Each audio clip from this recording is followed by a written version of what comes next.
3 maximum security and 1 medium security prison, all within an hour's drive of here. It seems to me almost incumbent on Cornell to share some of our resources with this neighboring institution that is deprived of the free flow of information. Why would these students want to learn Arabic? How is that useful to them? You get to see them. You're really interested in this language that is so different than anything that they've seen before. You're listening to Speaking of Language, a podcast recorded at the Language Resource Center at Cornell University. Each week, we explore a topic related to language pedagogy and second language acquisition. This week on Speaking of Language, we meet with Tess Wheelwright and Makda Weatherspoon of the Cornell Prison Education Program, or CPEP. We speak with Makda and Tess about their experience in language education with incarcerated students. Welcome to a new episode of Speaking of Language. I'm Angelica Kramer, the director of the Language Resource Center at Cornell University. And I'm Sam Lupowitz, the LRC's Media Development Manager. We are joined by 2 colleagues today. Tess Wheelwright is the academic director of the Cornell Prison Education Program, and Makda Weatherspoon is a senior lecturer of Arabic. They are collaborating on an exciting project to teach languages in prisons, and we will hear more about how this program started and what it entails. Welcome to Speaking of Language, Tess and Makda. Thank you. Thank you, Angelica and Sam. Before we start talking about CPEP and the Arabic teaching that Makda is doing, can you share with us your background in languages and also talk a little bit about what you do at Cornell in general? Makda, do you want to start? Sure. Well, I'm Ethiopian by birth, but was raised in Sudan. I grew up bilingual, speaking Arabic and Ethiopian. I also attended school in Sudan where all subjects, other than Arabic, of course, were taught in English starting in 6th grade. As an adult, I have studied Spanish and French in the U.S. I'm a senior lecturer of Arabic here at Cornell, where I have been teaching Arabic for the past 10 years or so. Wonderful. Great. And I'm currently teaching myself the classical and liturgical language of Ethiopia called Ge'ez. Wow. Man, that's amazing. Tess, what about you? I grew up in a monolingual household, speaking only English, but I loved starting in high school the study of foreign languages. Okay. So my high school, I was lucky we had a Mandarin program. Oh, cool. So I took 3 years of that and studied Spanish. In college, I added 1 semester of intensive French because I wanted to read Flaubert in the original, I think. Wow. And then after college, I lived for 4 years in Mexico City. Okay. So I shored up my Spanish pretty decently. I've married into a family, our family-in-law that speaks Moroccan Arabic, Darija, and French. So I aspire to pick those up. But yeah, I can really only claim English and Spanish. Yeah. But now I am the academic director for the Cornell Prison Education Program. And it's been really exciting to create opportunities or help create opportunities for our incarcerated students to learn foreign languages because it was something I so much enjoyed myself as a student. Yeah, that's great. All right. So, Tess, how did the Cornell Prison Education Program start? When were languages added and which ones have been taught? Okay. Some of this I'm reaching back into historical CPEP memory that predates me. I've been with the program for 3 years. Okay. First as an instructor while I was doing my MFA here. 2 years in an administrative role. But CPEP began in the 90s. There was Clinton-era tough-on-crime legislation that did away with a lot of taxpayer-funded college opportunity. So in that era, a small handful of Cornell professors just, by their own steam, started driving up to Auburn Prison pretty early on, taking undergraduates with them and informally offering some college English classes to the incarcerated students there. In 1999, they got the support from Cornell to offer these classes for credit through the School of Continuing Education. Yeah. So they were charging neither tuition nor fees, and that was Cornell's role. And the program got surer footing when Mary Katzenstein, government professor emerita, joined the team in 2005 and helped secure funding and expanded what CPEP could offer. And actually, CPEP became CPEP in 2010. Oh, okay. And since then, we have really expanded. So now we're able to provide over 30 college classes a semester to over 200 incarcerated students across 4 prisons near Cornell and engage, upwards of if you count both undergrads and graduate students and faculty, some 70 volunteers every semester. Oh, that's wonderful. Helping offer college opportunity and confronting racialized mass incarceration up close. From my research in the CPEP language learning, language course offering archives, it seems that one of the early Spanish classes was actually offered not to incarcerated students, but to corrections officers. Oh. There's this tension, which I'm sure Makda has also experienced sometimes. What's Cornell doing here, offering classes to the guys locked up? What about the rest of us? So I think some gesture to respond to that was this Spanish class for COs. I don't know much more about it than that. Since then, there have been some other endeavors to teach Spanish. But we currently, at Cayuga Correctional Facility, have a cohort that's about to embark on their third semester of Spanish, which I think is great. Yeah, the most commitment we've seen. It's been wonderful. Ebtisam Mursi in the Romance Studies Department, Hefsi Rodriguez, they've been grad students doing a great job teaching Spanish. There were a couple semesters of German. There are some really persistent languageophiles teaching themselves languages themselves among our student body. That's great. There's a small group that's been learning Mandarin together at Auburn Prison. Another student that Makda was just reminding me of who's learning Hindi on his own, sometimes with some tutoring from Mary Katzenstein, who has that background also. And then most excitingly, most recently, Makda reached out with interest in extending her Arabic curriculum into prison. The students were absolutely thrilled. So that's where we are now. Awesome. Cool. So Makda, how do you go about teaching in this new environment? And how often do you actually get to meet with your students at the prison? Well, let me start out by saying that many of my students are very agreeable to learning. And I'm just amazed on how much they appreciate education and they feel that it is very relevant for the future. So this alone can make teaching a whole lot absolutely, easier. Yes. Motivation is a huge factor. Right. So when I first started teaching at Auburn, this was last summer, I met with the students twice per week. Okay. And currently in the fall, I'm teaching there as well, and we meet once a week. Okay. So as far as the environment, of course, in a prison setting, it is important to, first of all, kind of build some kind of good rapport among the students. That's very important. Yeah. And as far as the teaching material, I basically created a curriculum based on the one we use here at Cornell that adjusted for the for the classroom setting in prison, where the use of technology is very limited. Sure. Right. So, for example, I found out that my students do love doing skits. Okay. They love skits. Because, like one of them said, they actually feel like they're learning something. They're actively using the language. Course, They also love to read, and I should say they love to learn about different Arabic countries and the culture from those countries. And so I use that opportunity to create reading materials about those countries. Nice, And as a result, the students can even, maybe as an assignment, we can say, why don't you write about an Arab country, or imagine you're going to that Arab country. What would you encounter there based on what you learned, what you read before? What would your experience be like? Yeah. And the students absolutely love doing that. It's like this imaginative writing where what it would be like to go abroad somewhere else and experience new things. So basically, I guess the curriculum is designed, or at least to the best of my ability, to balance speaking and listening with reading and writing. And a whole lot of fun. You definitely need that. Yeah, so which the students confirm. I get to sometimes chat to them outside of class in our weekly study hall. And a student who's already bilingual in English and Spanish was like, she's amazing. She makes language learning into a game.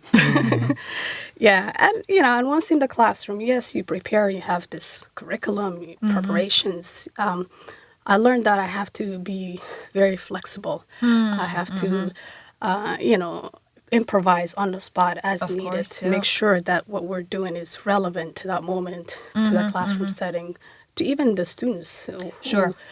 could change. Sometimes you may have a missing student and you Of have course, this yeah. activities planned with all the students being there. So you kind of have to be very flexible and improvise. In summer, I visited one class of Makda's, and the students were clearly taking some license with the imaginative atmosphere you'd created. Students were, in introducing themselves, said they were a mohandis.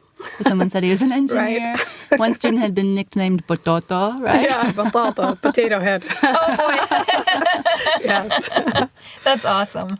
And one of your Cornell undergrad students was the teaching assistant in summer. Is that Yes. Yeah, Renelle Mensa, she's a government major, also minoring in Arabic. And she jumped on and wanted to help, and that was very helpful. Yeah, that's fantastic. Especially because in the beginning, we didn't have access to the computer lab. We didn't have access to media. So the script hard. for the dialogues, her and I were kind of playing that in front of the students so they got to see what it sounds like. She also had a really important role for them. She showed them what it's like to learn Arabic as a non-native speaker. Yeah. Because she was just like them. She started from scratch, zero.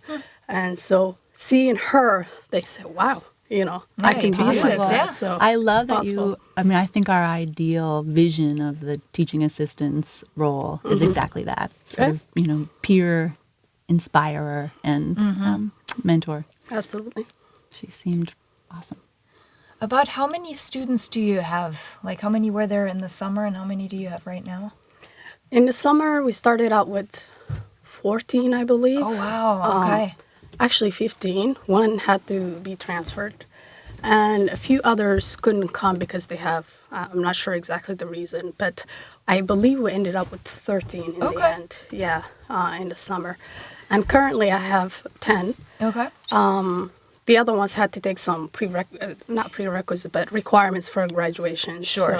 They couldn't enroll. But yeah, I have 10 students, and these are the same students that were with me in the summer. Nice. So Okay. it's kind of nice to keep it going, continue. Yeah. And yeah. They're So- lobbying so hard for a third semester of Nice. Makda. Yeah. We'll see. So you only see your students for a rather limited amount of time. What kind of strategies do you give them to allow them to continue learning outside of regular class instruction? Actually, as far as the Arabic language itself, I try from the very beginning, teach them how the language is structured. And there are ways for them to be able to study on their own by learning specific techniques to help them decipher the language. Okay. For example, in Arabic, we have this root system. If you can figure out the root of a word, you can kind of guess the meaning of this new word that they've never encountered, but it's kind of related to a root that they've seen. So I try to bring that early on. And so that helps them to go home and say, okay, what is the root of this word? Let's see, do I know any other roots? Sure. Any other words that come from the same root, that kind of helps them. I also tell them, do a lot of reading outside of class. That helps. Read out loud. It doesn't matter what anybody around you says. Just read out loud, speak to yourself. Play skits with yourself, since they love to do that so much in class. And also just apparently there are resources, other Arabic speakers at Auburn.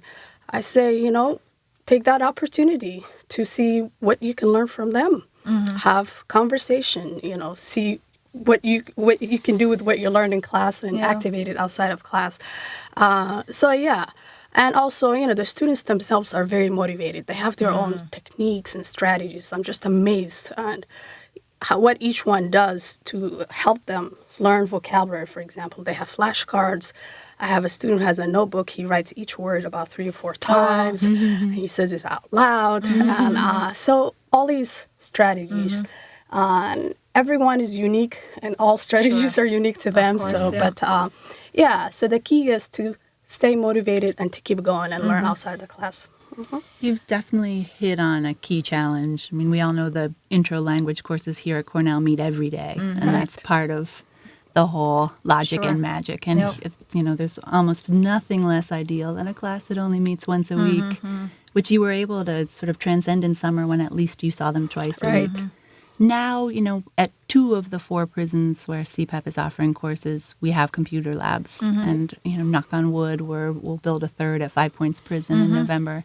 So the students, thanks to Makda, she was able to supply us with a lot of audiovisual materials. That's great. So the Yeah, units that that will help. correspond to the textbook and a whole new file of songs and poems, we were able to put onto the server Nice. in the prison. So Yeah. a couple other days a week, the men can sign out to the computer lab and listen to those files, which was also aided by the fact that Makda is the author of those materials, yes. so we didn't have all the regular hurdles of Right. sharing that stuff. But it's the challenge everywhere. I mean, we are Sure. when we've taught Spanish during the fall or spring semester, it meets once a week. So, like you're describing, students supplement. They may be in the same dorm with a Spanish speaker, share a cell with a Spanish speaker. They'll have access to Telemundo and Spanish radio, but they're making up for the obvious deficit of not being able to meet Sure. every day. Yeah. Yeah, but I'm glad you brought up the computer lab. That has been very key, actually, for us because I think they go there on Wednesdays doing study or tutorials. Is that what it's called? Yeah, during tutorials. So they do have access to the computer lab and the material on the computers. Yeah. And so that's one way they can supplement Sure. not being able to meet Yeah. every day. And the students absolutely love these audio and video materials because, I it's bet. authentic language and it's someone other than me all the time talking. So, they do enjoy those. And I'm very glad for CPEP, being able to provide that for us and being flexible too, right? And now, we meet in the computer lab and not only do they have access to these materials on Wednesdays, but also in class, I do designate some time during regular class time for them to get on the computer, and then watch something for us to come together right away and discuss it. So that has been very key as well. Yeah. Tess, can you talk a little more about the importance of programs like CPEP? And Makda, how are languages in particular important for the group of learners you're working with? Cornell is to date not giving a degree in its own name to our incarcerated students, or rather it's giving one. There is a 6-course Cornell certificate in the liberal arts that some especially ambitious students can apply into and pursue. But most of our students are earning an associate's degree through a partnership with Cayuga Community College. Okay. So half of the classes they take are Cayuga Community College rostered classes, Got it. even if it's a Cornell graduate student teaching that Sure. class.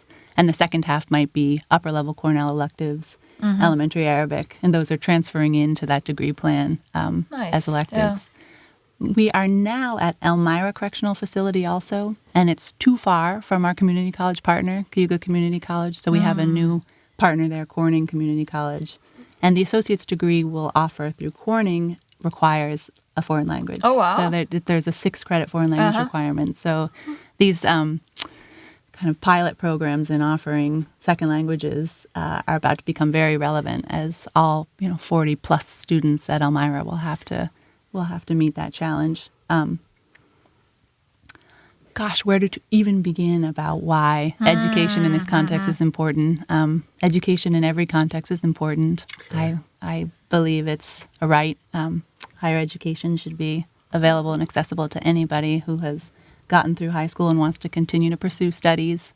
I know that isn't true in many places in our country today, inside prison and outside prison. But I think with Cornell situated where it is, here in prison country, with 3 maximum security and 1 medium security prison, all within an hour's drive of here, it seems to me almost incumbent on Cornell to share some of our resources with this neighboring institution that is almost exactly the opposite, deprived of the free flow of information. And there's just been great will on Cornell's part to I suppose, fulfill our land grant mission. Yeah, absolutely. Extend, study to any person willing. And as Makda began to describe with the motivation of her students, we find that again and again and again. I think it's probably a real characteristic of adult ed, of lifelong learning. Sure. Yep. Whenever there's a longtime teacher who teaches through CPEP in prison, they say, you prepared us for prison, but the real salient feature of these students is that they're adults. They really engage. They really are, adamant that their own prior learning and life experience be part of the conversation.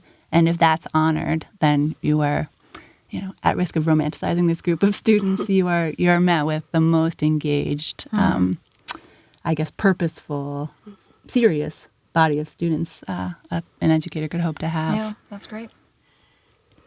Yeah, I absolutely agree with Tess. Education is important. And also I want to speak specifically as far as Arabic and, languages, but Arabic in general, specifically speaking. Why would these students want to learn Arabic? How is that useful to them? This is like one of the first questions I ask when I go in the classroom. And all of them, just like Cornell students, have different reasons. There's one reason, though, I don't hear to fulfill a language requirement, which speaks volumes, right? Yeah. So the students actually want to be there. And at first, they don't know what to expect. They don't know what, they're just kind of trying things out a little bit. What is this about? Let me see. But despite all the different motivations, they want to be there. And also to teach a language, it's not just to teach a language, it's to teach about the people of that language and the culture of that language. And in the curriculum, I make sure we have this cultural aspect embedded in there so that they can see how the culture and language and even religions of the Arab world kind of is part of the whole thing. So students, by learning Arabic, they get to learn the language. They get to have a different perspective. They get to think critically. They get to kind of widen their horizon why people say the way they do, say things in Arabic. So yes, you get to see them. You're really interested in this language that is so different than anything that they've seen before. And at first I show them, for example, first day some kind of Arabic script writing, and they say, whoa, they get taken back. But then I said, believe me, by next time you will be able to see what this is all about. It's all 28 letters, and you're going to learn these letters, and you'll be able to read that. They don't believe me at first, but they quickly learn, wow, this is actually possible. So yes, as I go in there, I don't just teach Arabic language. I'm teaching them something, and more than that, my hope is to give them access to something that's not accessible to them. This whole new world out there. Great, wonderful.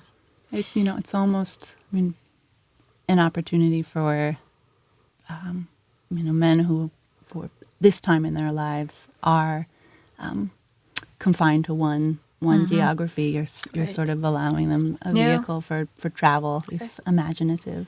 Yeah, that's great.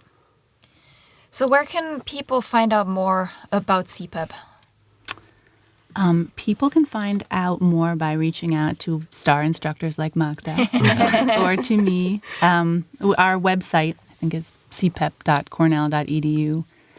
There have been some recent Chronicle articles about CPEP. I think featuring our partner in ILR. There's a wonderful effort in New York City in the Labor and Employment Law program to go into Queensboro Correctional Facility and actually hold job fairs for men, transitioning back to the community pretty soon.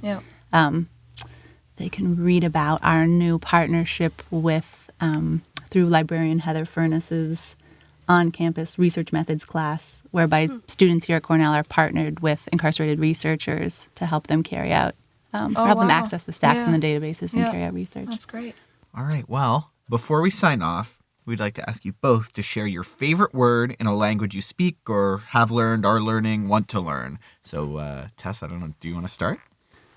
Gosh, I've been really having to dust off my 15-year-old student Mandarin because this semester the group at Auburn self-studying Mandarin doesn't have the privilege of a TA. So let's see, I was remembering the difficulty of 2 fourth tones in a row. We were practicing 热火, hot fire. But I've always loved in Spanish the word ojalá and its roots in inshallah and the history that tells. Beautiful. Very interesting. Well, for me, since I'm currently learning Giz, the Ethiopic language, I came across this word and I really love it because I kind of recognize it, but I didn't know what it meant exactly. It's kal kidan. Kal kidan. It's a compound word made out of two words. Kal, which is kind of roughly could be translated to mean to say or to give. And kidan means to give, like word or promise. And put them together, kal kidan means, I guess in English, to give you a word or to be committed to something. But only to something good. Interesting. It has to be commitment to do well, to do good. So I guess in other words, commit to do good deeds, right? So I just love it because it's beautiful too. Yeah, great. Well, thank you so much for speaking of language with us today, Makda and Tess. Next week, we will speak with Abby Cohn and Katie Blake about a new event that we piloted this semester, Cornell World Languages Day. Until then, Auf Wiederhören! The Language Resource Center is located on the ground floor of Stimson Hall on Cornell's main campus in Ithaca, New York.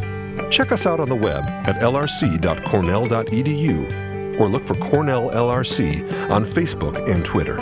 Speaking of Language is produced by Angelica Kramer and Sam Lupowitz. recorded by Sam Lupowitz. Original music by Sam Lupowitz, Dan Gable, and Joe Gibson. Thanks also to the College of Arts and Sciences at Cornell University. As a reminder, the ideas and opinions expressed on this podcast do not reflect those of the College of Arts and Sciences or any other official entity of Cornell University. We thank our listeners, and do stay tuned for our next episode.